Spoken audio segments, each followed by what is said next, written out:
It was India versus South Africa. What went wrong, Lala? क्योंकि जडेजा जो है ना, अगर उसको इस तरह की पिच मिलती है ना, वो बॉल को एयर के अंदर थोड़ा तेज भी करता है और मार के करता है वो लड़का। ऑलराउंडर, चाहे वो जडेजा हो जाए, अक्षर पटेल हो जाए, आधे तितर आधे बटेर ऑलराउंडर नहीं है। यहाँ पे एक छक्के मारने वाले को, 2 ओवर करने वाले को हमने ऑलराउंडर बना दिया। इंडिया अपनी बैटिंग आउटकम से डिसअपॉइंट जरूर होगा, लेकिन डे एंड पे डिसअपॉइंट नहीं होगा। What a turn around, tables has been turned. Ravindra Jadeja आज 148 एड्स की टेस्ट क्रिकेट हिस्ट्री का वो चौथा ऑलराउंडर बना है जिसके 4000 टेस्ट रन हैं, 300 टेस्ट विकेट्स हैं। कौन कहता है टेस्ट क्रिकेट दबाव का शिकार है? अगर आपने बेहतरीन फॉर्मेट देखना है और उसका फैन बनना है तो ये जो टेस्ट मैच था, ये उसकी बेहतरीन एडवर्टाइजमेंट थी। क्या मुकाबला हुआ। लेकिन कल जो इंडिया ने वो साउथ अफ्रीका वाले मैच में हाँ, ये भी हमारा डिस्कशन करने आप वाला है। स्लेजिंग कहते हैं, वैसे मैं तो वो बहुत बुरे बेसिकली जो कहना नहीं चाहिए, वर्ड बॉडी यूज हमें शेमिंग करना नहीं चाहिए। अगर हम वो उन्होंने कर दिया है यूज, इसके ऊपर एक अच्छा इशू बन सकता है। एक तरफ हमारे पाकिस्तानी स्पिनर है नवाज, कुछ भी नहीं करते, लेकिन दूसरी तरफ मेरे पड़ोसी मुल्क का जड्डू जडेजा ने आज 4 आउट कर दी है बेटा, साउथ अफ्रीका के साथ कुत्तों वाली कर दी है। वाकई इन कॉन्ट्ररी आप देखें तो जिस तरह फिर जडेजा ने खुद को अप्लाई किया, वो तो परचेज अगर आपको मिल रही है स्पिन पे विकेट की तो फिर तो एडवांटेज। बड़ी कॉमन सेंस की बात है, विकेट टू विकेट खिंची वेरिएशन के साथ, जिस तरह शायद ने डिस्क्राइब तो कर ही दिया है सब कुछ कि जडेजा ने, उसने विकेट टू विकेट आप देखें बॉलिंग की है और ये बहुत खतरनाक बॉलर है जडेजा। ये इतना, इसका एंगल पता है क्या, ये एंगल की cricket is all about angles game. ये क्या करता है कि अपने आर्म को ना नीचे भी मिला के ना तेज मारता है। ये देखें, अब वो अंदर के लिए खेला क्योंकि एंगल वो ऐसा था कि उसने ऐसे मारा अंदर, तो एक बैट्समैन अंदर के लिए खेलेगा ना तो वहां से इसको इतना स्पिन मिलता है, इतने ग्रिप की वजह से ना वो डंडा उड़ा देता है। देखें भाई, जिस तरह आज रविंद्र जडेजा ने आगे बॉलिंग की है, तो भाई आप माने या ना माने, इनमें जादू है। कल देखें यही ट्रैक, यही पिच, और भाई कल फास्ट बॉलर आके विकेट लेके जा रहा है, आज वही सारी स्पिन बॉलिंग होगी। तो भाई ये माने या ना माने, इसमें जादू है भाई। कभी स्पिन आके चलती, कभी फास्ट बॉलर, और रविंद्र जडेजा ये कोई नया नहीं आया भाई। पिछली सीरीज देख ले, वेस्ट इंडीज के खिलाफ 100 भी किया, वाइपर भी किया, और उसके बाद भाई मैन ऑफ द सीरीज भी रहा। तो ये आप इसको भूल नहीं सकते। लेकिन जिन विकेटों में पेस हो, बाउंस हो और टर्न हो, वहां रविंद्र जडेजा की राइट हैंडर्स आउटसाइड एज अपना बचा लें, बड़ा मुश्किल होता है। रविंद्र जडेजा, कुलदीप यादव, अक्षर पटेल, वाशिंगटन सुंदर की तो जरूरत ही नहीं पड़ रही, यही 3 काफी हैं। मतलब 93 for 7। एक टीम आपके होम ग्राउंड में आई हुई है, ठीक है, आप अपने आपको दुनिया की सबसे बड़ी टीम कंसिडर करते हैं, आप मानते हैं, आपका लेवल क्या हो गया हुआ है?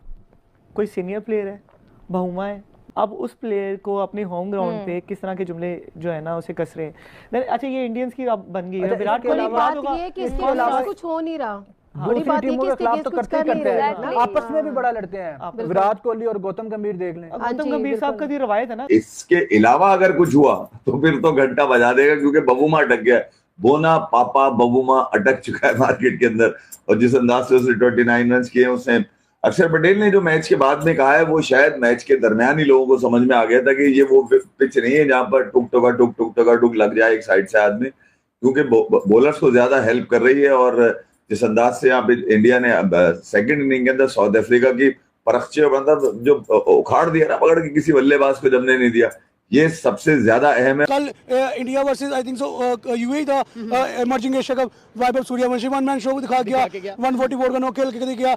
उसके बाद आज जडेजा वन मैन शो दिखा रहा है, लाइक कमाल, आउटस्टैंडिंग। किस प्लेयर को आप छोड़े, किस टीम में से छोड़े? कह रहे हैं कि हमसे एक मैच जीत की चलेगी, वो उनकी बी से डी टीम थी। ये भी आपने गलत इधर जज किया कि हमसे एक मैच जीत की चलेगी। लेकिन इंडिया के साथ जब भी कोई आता है वो आके देर हो जाता है, लेट जाता है, इंडिया बताता है कि भाई हम, और वैसे भी आके इंडिया को इंडिया में हराना ये हो रहा है भाई, हो रहा है। ये तो भाई कोई ख्वाब में सोच सकता है, अगर कोई आके हराता है तो ये तो बहुत बड़ा चैलेंज हो जाएगा। अभी इंडिया नो डाउट मैच में काफी आगे है। अब बाकी की जो 3 विकेटें हैं वो ये 40 रन के अंदर 35-40 के अंदर निपटा देनी चाहिए। आइडियल सिनेरियो ये होना चाहिए कि लेस देन 100 का जो है वो चेज करे इंडिया।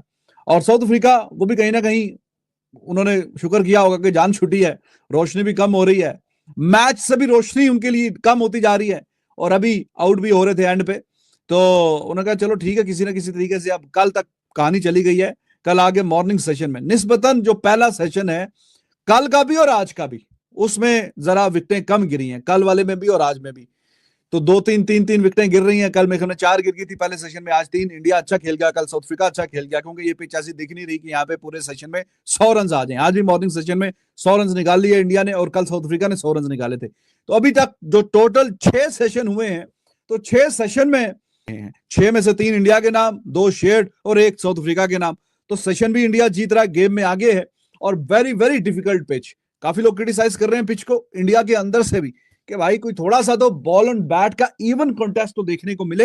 यहाँ पे तो हर बॉल पे ऐसा लग रहा है कुछ ना कुछ हिम्मत होगा, हर बॉल भी ऐसा लग रहा है कि विकेट आने वाली है। स्लेजिंग सारी दुनिया करती है, ऑस्ट्रेलिया बहुत ज्यादा करती है, लेकिन एक तरीका होता है। अब वो देखिए सैम कॉन्स्टेंस वाला वाकया याद होगा, विराट कोहली ने कंधा मार दिया उसे, आप टच नहीं कर सकते किसी को। और अभी देखिए अभिषेक शर्मा हारिस रऊफ के साथ, शाहीन के साथ, शुभम गिल जो कर रहे थे, कोशिश कर रहे थे। अच्छा, ये बॉडी शेमिंग की हरकत अगर पाकिस्तान के साथ हुई भी होती तो इस टाइम इंडियन मीडिया या पाकिस्तान ने की होती, बेसिकली जाने था ये टॉपिक बहुत हाइप पे चल रहा है, और 2-4 मैचेस का बैन लग चुका होता, उसके अलावा रैंकिंग आपकी खतरे में पड़ जाती, और फिर उसके अलावा आपको मैच फीस का जो जुर्माना था वो कर दिया जा रहा था, और बहुत ज्यादा उठाया भी जाना था। अगर देखा जाए तो मीडिया पे हर जगह आपको यही नजर आ रहा होता है। लेकिन मेन इशू, जो मेन बात यह है कि इसके खिलाफ कोई इस तरह से आवाज उठा भी नहीं रहा।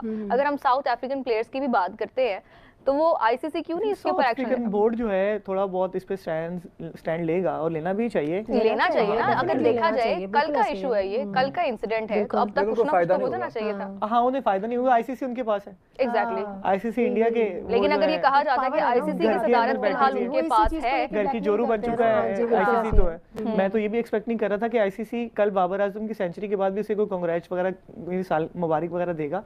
तो वो एक, मैं बल्कि ट्वीट का वेट करता रहा। अच्छा, आ गई विराट कोहली को आया था। आईसीसी का जो किरदार है, डिस्क्रिमिनेशन आप कह सकते हैं इसको, बेसिकली ये डिस्क्रिमिनेशन है। और ये जिस सीट पे वो है, अगर मैं बात करूं तो उस सीट का तकाजा नहीं है कि वो डिस्क्रिमिनेट करें बेसिकली। और फिर आप भी बैड लक चेक करो इनकी, बुमराह को जब जहां ये पब्लिश करना शुरू करते हैं, इसे टेस्ट मैच में छक्का नहीं लगा तो सैम कॉन्स्टेंस ने छक्के मारने शुरू कर दिए, बड़े लेवल के लगाए थे।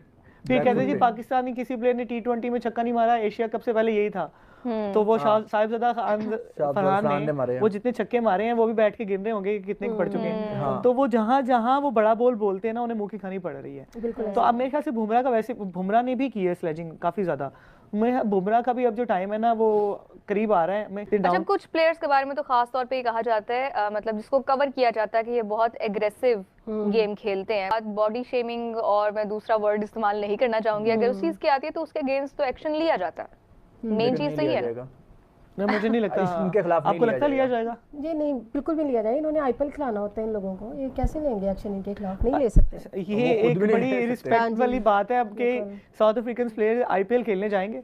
ये पहले दिन की बात की जाए तो भाई जसप्रीत बुमराह साउथ अफ्रीका पर भारी नजर आया। दूसरे दिन की बात करें तो भाई जडेजा की अनबिलीवेबल परफॉर्मेंस, भाई क्या कमाल की परफॉर्मेंस देखने को मिली है। भाई इंडिया हर जगह डोमिनेट करता है। कल की तारीख में इमर्जिंग एशिया कप में भाई ये छोटा सा बच्चा 14 साल नौजवान भाई 15 छक्के और 11 चौके लगा के, सूर्यवंशी जिसका नाम है, भाई मार के जाता है और भाई धरती हिला देता है। जडेजा की बात की, वो जडेजा नहीं, वो जादू है, वो मैजिशियन है। जब भी आता है पता नहीं चलता है। एक तरफ हमें जस्सी जैसा कोई नजर नहीं आता। अगर हम जसप्रीत बुमराह की बात करें, पंजाबी मुंडा भाई जब भी मैदान में उतरता है उसके हिस्से में फाइफर लाजमी जाता है। आपने देखा होगा कि इंग्लैंड के खिलाफ फाइफर है उसका, इंग्लैंड के खिलाफ 4 फाइफर, ऑस्ट्रेलिया के खिलाफ 4 फाइफर, उसके बाद वेस्ट इंडीज के खिलाफ 2, इंडिया में 2, इंडिया में 3 नजर आते। तो आई डोंट थिंक सो कि हम कह रहे कि ऐसे बॉलर्स कभी पाकिस्तान को मैजिशियंस बॉल कहां से आ रही है, किसको लग रही है, कोई पता नहीं चल रहा है। इनफैक्ट अगर इस मैच की बात की जाए, जो फर्स्ट टेस्ट मैच था, तो यहाँ पर आप देख सकते हैं कि ये बैटिंग पिच बिल्कुल हमें नजर नहीं आती। यार क्या स्कोर चल रहा है, वो 159 करते हैं, ये 189 करते हैं, ये उसको 80 पर आउट कर देते हैं, आगे चल के वो मैच तीसरे दिन अपने नाम कर लेते हैं। तो इंडिया ने रिकॉर्ड्स बनाया वेस्ट इंडीज के खिलाफ। देखिए कि जिस तरह से वो फर्स्ट एक इनिंग से मैच जीते हैं, इस बार भी एक इनिंग से ही मैच जीत रहे हैं और अपने नाम कर रहे हैं उसको। हमें सरप्राइज नहीं होते। सरप्राइज हम तब होते हैं जब बाबर आजम सेंचुरी करते हैं। स्किल की जो एग्जीक्यूशन होती है वो बहुत इंपॉर्टेंस होल्ड करती है। ऋषभ पंत कैप्टनसी कर रहा है और एक और level of entertainment advance level पे चली गई है कि जहां ऋषभ पंत पीछे से चर्पिंग अराउंड, अच्छा ये बवूमा को ये डाल दे, उसको ये डाल दे, वो काउंटर कर रहा था उसको बोल रहा है you are covering on the line.